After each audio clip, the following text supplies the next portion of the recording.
Good morning mga ka-farmers, mga farmers diya sa lahat ng dito sa Pilipinas, sa dako ng Pilipinas, no. Ito guys, 506 sir. 506 na binhi. Ilang days na to sir? Ilang days na?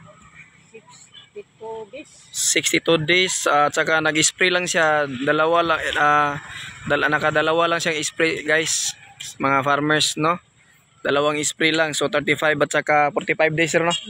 Naka-spray. So sir, unsay ika-istorya nimo sir sa kuan sa GCG Promised Land sa imo lang nabantayan? Kini guys, walang chemical to. Nag-try siya na walang chemical. Dalawang spray lang. Walang chemical to. Abono lang. So nag-try siya kasi para makita. So maganda naman talaga guys, oh. Halos nakita mo. Oh, halos nakita mo na ay ano talaga. So sir, baka may maano ka sir para sa mga farmers para makatulong tayo. Ano pwede maano mo sa farmers ba? Pwede ma-encourage mo sila ba sa paggamit ng GCG Promised Land. So ano pangalan mo sir? Bernard Maor. Maor, okay.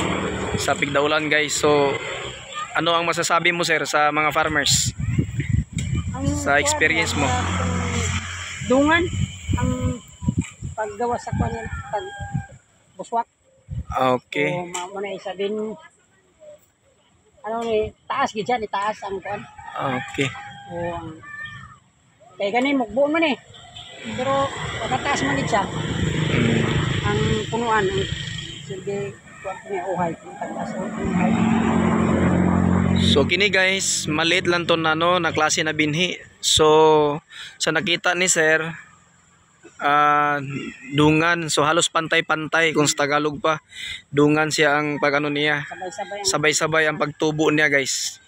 So yun ang nakikita ni sir. So ito wala tong chemical sa masasabi ko, walang chemical, abono lang.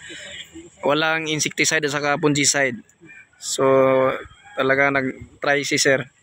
So hopefully ano to guys, lahat to may malalaking ano to abot, kasi ito sa kanya din to black rice, saka doon sa kabila 160.